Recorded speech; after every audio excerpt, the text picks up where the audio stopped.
بسم اللہ الرحمن الرحیم۔ صحیح بخاری حدیث نمبر 210۔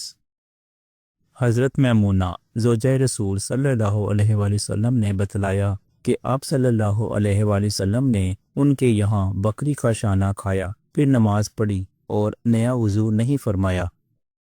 صحیح بخاری حدیث نمبر 211۔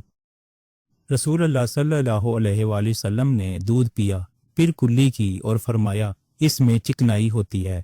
اس حدیث میں عقیل کے یونس اور صالح بن کیسان نے زہری سے مطابقت کی ہے۔ صحیح بخاری حدیث نمبر 212۔ رسول کریم صلی اللہ علیہ وآلہ وسلم نے فرمایا کہ جب نماز پڑھتے وقت تم میں سے کسی کو اونگ آ جائے تو چاہیے کہ وہ سو رہے یہاں تک کہ نیند کا اثر اس سے ختم ہو جائے، اس لیے کہ جب تم میں سے کوئی شخص نماز پڑھنے لگے اور وہ اونگ رہا ہو تو وہ کچھ نہیں جانے گا کہ وہ خدا سے مغفرت طلب کر رہا ہے یا اپنے نفس کو بد دعا دے رہا ہے۔ صحیح بخاری حدیث نمبر 213۔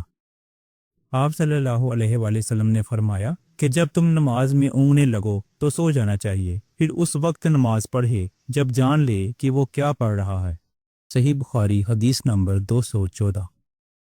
حضرت انس روایت کرتے ہیں کہ رسول کریم صلی اللہ علیہ وآلہ وسلم ہر نماز کے لیے نیا وضو فرمایا کرتے تھے۔ میں نے کہا تم لوگ کس طرح کرتے تھے؟ کہنے لگے ہم میں سے ہر ایک کو اس کا وضو اس وقت تک کافی ہوتا جب تک کوئی وضو توڑنے والی چیز پیش نہ آ جاتی، یعنی پیشاب، پخانہ یا نیند وغیرہ۔ صحیح بخاری حدیث نمبر 215۔ سوید بن نعمان رضی اللہ تعالی عنہ نے بتلایا کہ ہم خیبر والے سال رسول کریم صلی اللہ علیہ وآلہ وسلم کے ہمراہ جب صحبہ میں پہنچے تو رسول کریم صلی اللہ علیہ وآلہ وسلم نے ہمیں عصر کی نماز پڑھائی۔ جب نماز پڑھ چکے تو آپ نے کھانے منگوائے، مگر کھانے میں صرف ستو ہی لایا گیا، سو ہم نے اسی کو کھایا اور پیا۔